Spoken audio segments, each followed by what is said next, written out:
Hello friends, आपल्या सर्वांची आवडती मालिका आनंदी या मालिकेच्या आजच्या गुरुवार 16 एप्रिलच्या एपिसोडमध्ये एकानंतर एक जबरदस्त ट्विस्ट आले आहेत.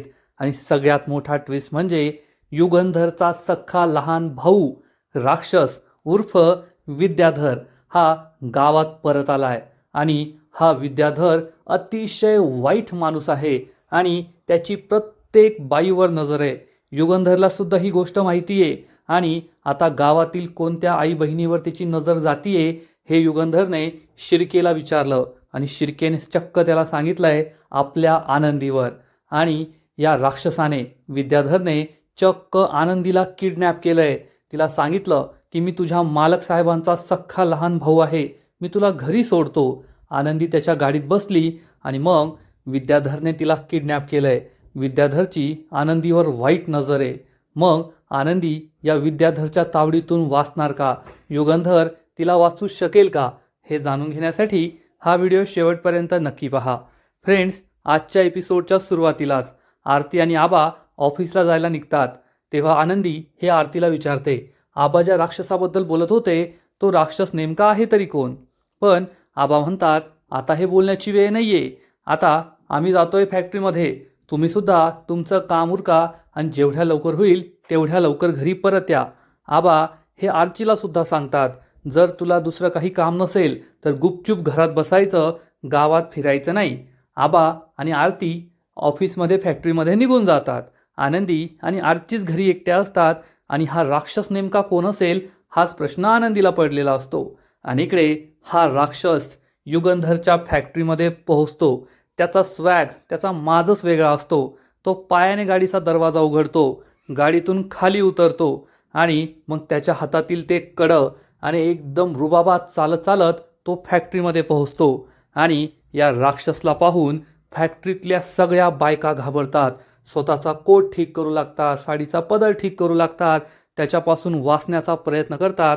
आणि हा राक्षस खरंच खूप वाईट नजरेचा असतो. आणि त्याच वेळेस एक ऑफिसमधील कर्मचारी, स्त्री कर्मचारी ही तिचं काम करत असते आणि तिचं या राक्षसावर लक्ष नसतं.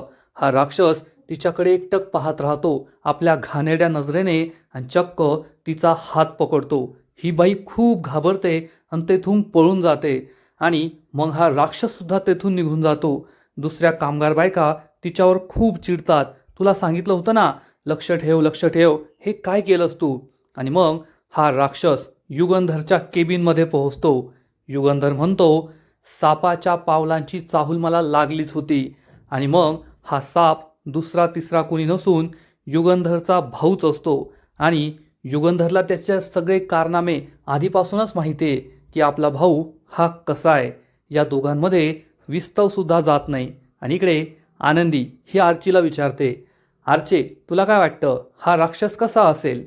तर आनंदीला आर्ची सांगते, असेल आपल्या पुराण काळातील, नक्कीच 2 शिंग असलेला, मोठे मोठे दात असलेला, नाहीतर साऊथ पिक्चरमधला असेल. आनंदी हसू लागते. परंतु हा राक्षस एखाद्या दानवासारखा नसतो, तर सामान्य माणसासारखाच दिसतो. फक्त त्याची प्रवृत्ती, त्याची वृत्ती ही राक्षसासारखी असते. युगंधर हा आपल्या खुर्चीवर जाऊन बसतो, तर हा राक्षस त्याच्यासमोर उभा राहतो. युगंधरसुद्धा या राक्षसावर खूप चिडलेला असतो आणि म्हणतो, विद्याधर, म्हणजे या राक्षसाचं नाव विद्याधर आहे. आणि युगंधर पुढे सांगतो, जर तू माझा सख्खा छोटा भाऊ नसतास आणि माझ्या आईने माझ्याकडून मरताना वचन घेतलं नसतं तर आत्तापर्यंत मी तुला कायमचं संपवलं असतं. या विद्याधरला खूप राग येतो आणि तो चिडून म्हणतो, काय युगंधर दादा, मी भाऊ आहे तुझा आणि तू मलाच मारण्याच्या बाता करतोयस? अरे, नशिबाने आपल्याबरोबर खूप मोठा खेळ खेळलाय, आपण दोघे सख्खे भाऊ, पण नशिबाने तुला भरभरून दिलंय, तुझं ताट पूर्ण भरलंय, ओसंडून वाहतंय. आणि मला काय दिलं? मला लोकांसमोर हात पसरावे लागताय. युगंधर सांगतो, नशिबाने हे देणं नाही दिलंय, तर मी हाताला फोड येईपर्यंत कष्ट उपसले आहेत, रात्रंदिवस मेहनत केली आहे, तेव्हा एवढा मोठा झालोय. आणि तू काय केलं? तू फक्त दुसऱ्याच्या ताटातलं ओरबाडून घेतोस. चोऱ्या, लुटमाऱ्या, नशा करणं, लोकांच्या आया बहिणींवर वाईट नजर टाकणं, त्यांच्यावर हात टाकणं, लोकांची कुटुंब उद्ध्वस्त करणं, याशिवाय तू दुसरं केलंय तरी काय? आणि तुला त्याच कर्माची फळं मिळत आहे. विद्याधर खूप चिडतो आणि म्हणतो, दादा हे काय बोलतोयस तू? मी असं काहीच केलेलं नाही आहे. युगंधर चिडून म्हणतो, मी फक्त तुझी 100 अपराध पूर्ण होण्याची वाट पाहतोय आणि ज्या दिवशी तुझी ही 100 अपराध पूर्ण होतील ना, त्या दिवशी मी तुला शिक्षा करेल एवढं लक्षात ठेवायचं.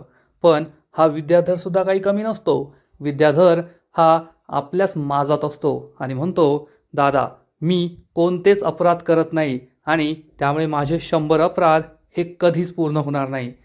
युगंधर त्याला ठणकावून सांगतो, ज्या कामासाठी आलाय ते काम करायचं, फुकटचा पैसा घ्यायचा आणि इथून कायमचं गायब व्हायचं, परत तुझं तोंड दाखवायचं नाही.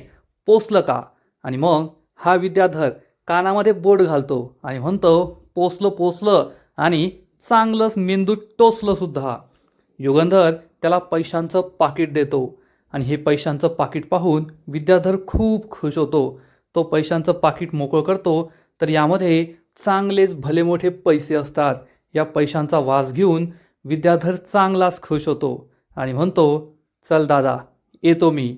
विद्याधर मागे वळतो आणि मनातल्या मनात विचार करतो, मी विस्तू नाही आहे, आग आहे आग, आणि मी विष नाही तर मोठा नाग आहे नाग, असं म्हणून विद्याधर निघून जातो. तर युगंधरसुद्धा मनातल्या मनात विचार करतो, तू कितीही मोठा विषारी नाग असला ना तरीसुद्धा मी गरुड आहे गरुड, आणि तुझी शिकार मीच करणार. म्हणजे युगंधरला सुद्धा विद्याधरचे सगळे काळे कारनामे माहीत आहेत, परंतु सख्खा लहान भाऊ आणि आईला दिलेल्या वचनामुळे युगंधरचे हात बांधले गेले आहेत. इकडे आनंदी घरी असते. तेवढ्यात वरून तिला कॉल करतो आणि म्हणतो, मला तुझ्याशी महत्त्वाचं बोलायचं आहे. तेवढ्यात आरची आनंदीला त्रास देत असते आणि आनंदी म्हणते, हे तू गप ग. वरूनला वाटतं की ती मलाच गप म्हणाली आहे आणि वरून विचारतो, मी काय केलं, मला का गप्प बसवतेस? तर आनंदी सांगते, अरे तुला नाही, माझी छोटी बहिणी ना मला खूप त्रास देते, तू बोल ना काय म्हणतोयस? तर वरून तिला सांगतो, आज तुझ्यासाठी एक टूर बुक झाली आहे, त्यासाठी तुला लवकर बोलवलं आहे. आनंदी म्हणते, ठीक आहे पोहोचते मी. आणि इकडे विद्याधर युगंधरकडून पैसे घेऊन चंदनला भेटायला येतो. चंदन त्याला भेटून खूप खुश होतो आणि म्हणतो, धाकले मालक किती दिवसानंतर भेटलाय तुम्ही, अचानक कसं येणं केलं? तर लगेच विद्याधर सांगतो, अरे आज 15 तारीख आहे ना, 15 तारीख म्हणजे आपली हप्ता वसुली, आणि आपण काय हप्ता वसुली सोडत नाही. तुझं काय चाललंय? असं ऐकलंय दुसऱ्यांसाठी काम करतो, माझ्यासाठी कधी काम करणार? तर चंदन सांगतो, अहो मालक तुम्ही मालक आपले, आणि हा चंदन जितका घासला ना तितका जास्त दरवळतो. तुम्ही फक्त ऑर्डर करा काय काम करायचं आहे. आणि मग हा विद्याधर त्याला एकच प्रश्न विचारतो, आपल्या फॅक्टरीत नवीन पाखरू आलंय की नाही? तर चंदन म्हणतो, पाखरू पाखरू नाही, पाखरांचा थवा आलाय थवा. विद्याधर चांगलाच खुश होतो आणि विचारतो, मला तर एक पण नवीन पाखरू दिसलं नाही. तर चंदन म्हणतो, कसं आहे ना, घशाला कोरड पडली आहे, खिसा पण मोकळा आहे, तेवढी घशाची कोरड आणि खिशाचं काम झालं ना मग तुम्हाला सगळी पाखरं उडवून दाखवतो. विद्याधर लगेच त्याच्यासमोर पैसे धरतो. हे पैसे पाहून चंदनच्या तोंडातून लाळ गळू लागते.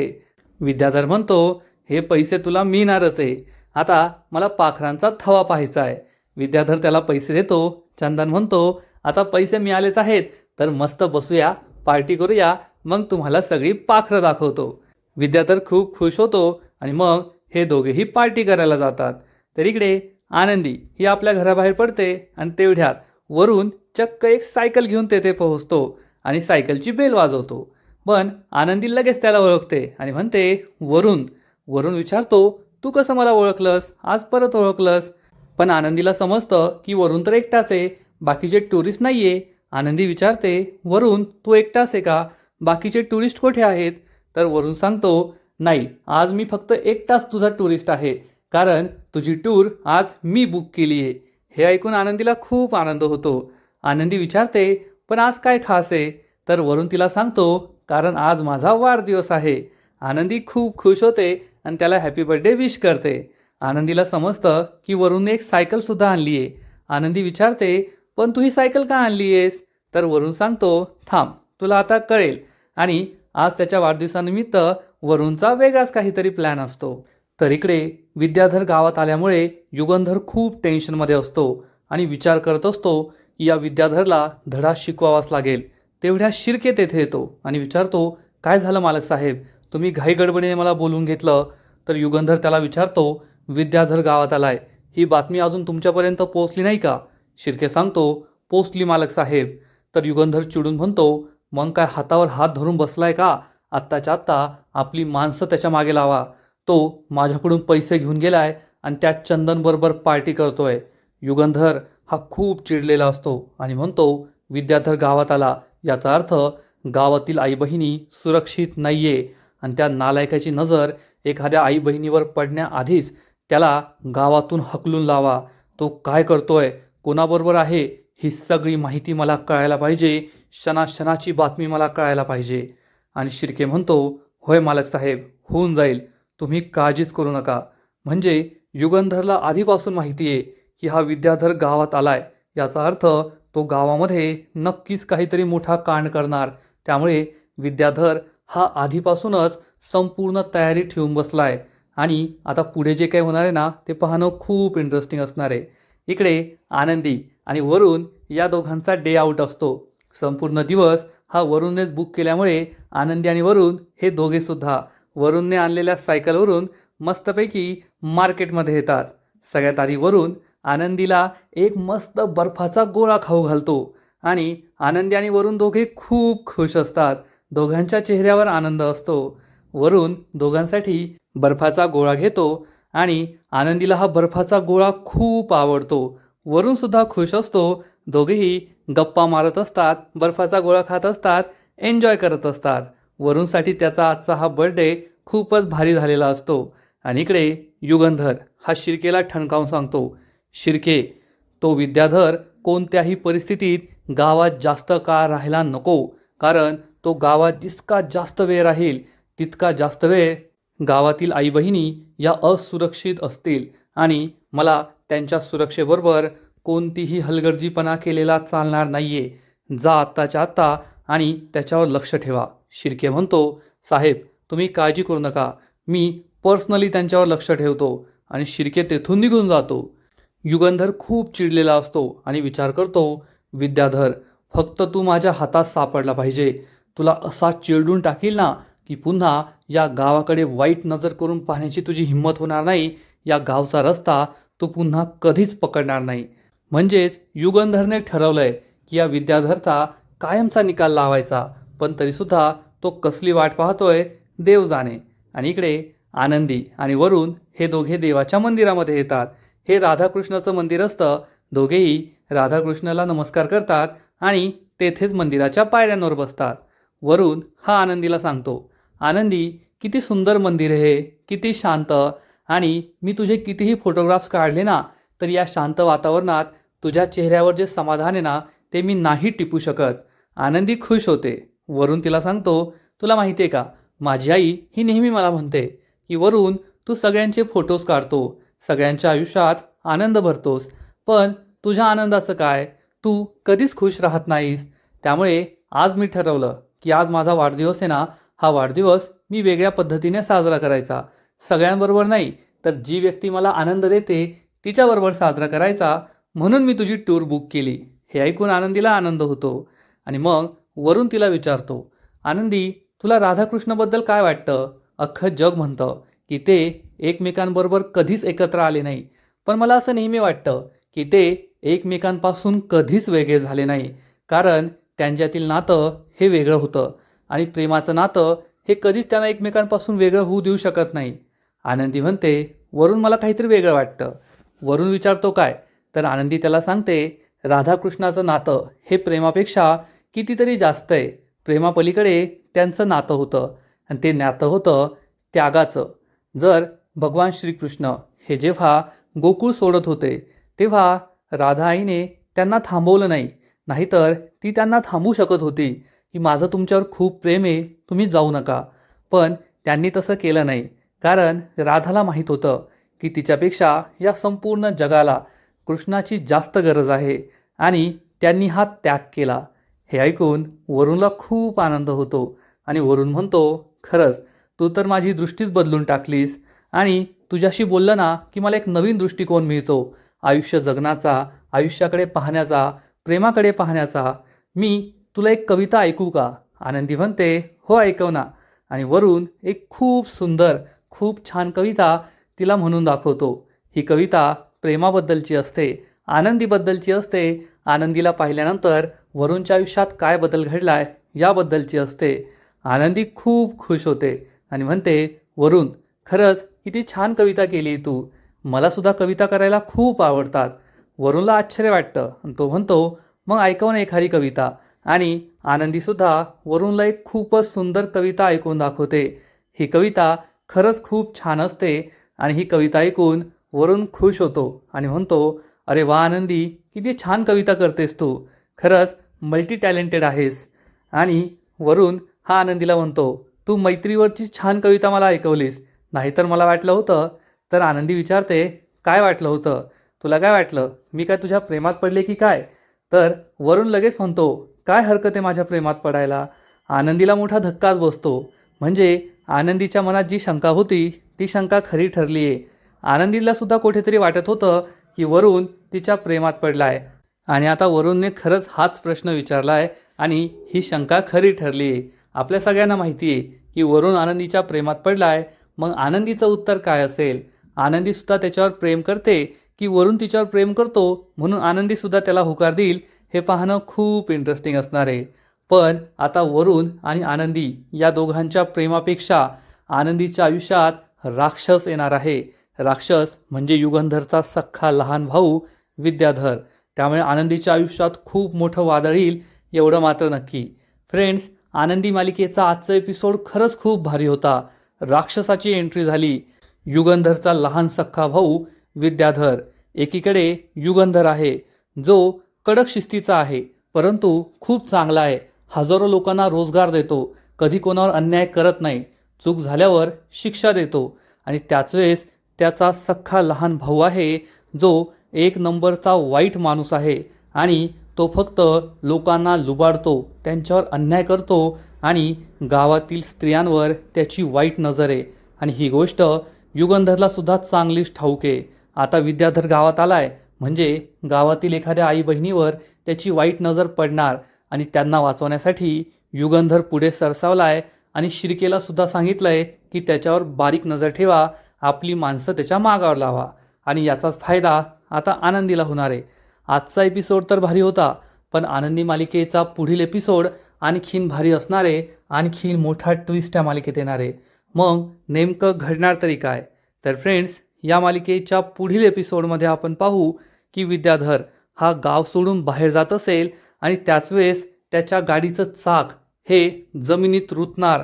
आनंदी तेथे पोहोचेल आणि आनंदी चक्क त्यांना मदत करण्याचा प्रयत्न करेल. आणि याच वेळेस या विद्याधरची घाणेरडी नजर आनंदीवर पडणार. त्याच्या हे सुद्धा लक्षात येईल की आनंदीला डोळ्यांनी दिसत नाही. त्यामुळे विद्याधर चांगलाच खुश होईल आणि आता आपल्याला आनंदीला आपल्याबरोबर नेणं आणखीनच सोपं झालं असं त्याला वाटत असेल. तो आनंदीला म्हणेल, तुम्ही आमची खूप मदत केली आहे, चला मी तुम्हाला घरी सोडतो. आनंदी त्यासाठी नकार देईल. पण विद्याधर हा आनंदीला म्हणेल, तुम्ही घाबरू नका, मी तुमचे मालक साहेब युगंधरचा सख्खा छोटा भाऊ आहे विद्याधर, तुम्ही माझ्याबरोबर येऊ शकता. आनंदी म्हणेल, तुम्ही मालक साहेबांचे भाऊ आहात, मग काहीच प्रॉब्लेम नाही आहे. आणि आनंदी चक्क त्याच्या गाडीत बसणार. परंतु गाडीत बसताना आनंदीला दारूचा वास येईल आणि आनंदीला समजेल की हा माणूस चांगला नाही आहे. आनंदी म्हणेल, मला गाडीतून खाली उतरायचं आहे. पण विद्याधर त्याला गाडीतून खाली उतरू देणार नाही आणि चक्क आपल्या ड्रायव्हरला सांगेल, आता गाडी कोठेच थांबणार नाही. तो आनंदीला गाडीत लॉक करणार आणि स्वतः गाडीत बसणार. म्हणजे आता आनंदी ही खूप मोठ्या धोक्यात आहे. इकडे आबा टेन्शनमध्ये असतील की अजून आनंदी ही घरी आलेली नाही आहे. मी तिला सकाळी सांगितलं होतं की लवकर घरी ये, आज तो राक्षस गावात येणार आहे, पण तिने माझं ऐकलं नाही, आजच तिला उशीर झाला. आबा खूप टेन्शनमध्ये असतील. आरची आरती या सगळ्यांना भीती वाटत असेल आणि इकडे युगंधरसुद्धा टेन्शनमध्ये असेल की जोपर्यंत विद्याधर गावातून जात नाही तोपर्यंत गावात मोठा धोका होऊ शकतो. आणि तेवढ्या शिर्के तेथे येतील. युगंधर विचारेल, सांगा शिर्के, आता त्या विद्याधरची नजर कोणावर आहे? आणि शिर्के सांगतील, साहेब आपल्या आनंदीवर मोठा घात झालाय. हे ऐकून युगंधरला जबर धक्काच बसेल. आनंदी म्हणजे आबा जाधवांची नात, ज्या आनंदीमुळे आपल्याला 7 समुद्रापलीकडचं कॉन्ट्रॅक्ट मिळालंय आणि त्या आनंदीवर या विद्याधरची घाणेरडी नजर आहे आणि विद्याधरने तिला किडनॅपसुद्धा केलं आहे हे ऐकून युगंधरला जबर धक्काच बसणार आणि हे ऐकल्यावर युगंधर काही शांत बसणार नाही. तो स्वतः आनंदीला वाचवण्यासाठी जाईल एवढं मात्र नक्की. तर फ्रेंड्स, या मालिकेचा पुढील एपिसोड खरंच खूप भारी असणार आहे. मग युगंधर आनंदीला विद्याधरच्या तावडीतून वाचवू शकेल का आणि मग पुढे काय होईल? युगंधर हा विद्याधरला त्याच्या पापांची शिक्षा देईल का? त्याची 100 पापं संपतील का? की मग आनंदी, युगंधर आणि विद्याधर यांच्यामध्ये एक नवीनच युद्ध सुरू होईल? या आनंदीमुळे विद्याधर हा आणखीनच चिडणार का? युगंधरचा बदला घेण्याचा प्रयत्न करणार का? आनंदीचा बदला घेण्याचा प्रयत्न करणार का? हे सगळं पाहणं खूप इंटरेस्टिंग आहे. तर फ्रेंड्स, तुम्हाला सुद्धा आनंदी ही मालिका आवडते का? नक्कीच कमेंट करून सांगा. आणि आनंदी मालिकेचे असेच नवीन नवीन एपिसोड, नवीन नवीन अपडेट सर्वात आधी पाहण्यासाठी व्हिडिओला लाईक करा, शेअर करा, चॅनलला सबस्क्राईब करून बेल आयकॉनवर क्लिक करा. म्हणजे या मालिकेचे नवीन नवीन एपिसोड तुम्हाला सर्वात आधी पाहायला मिळतील. खूप खूप खूप धन्यवाद.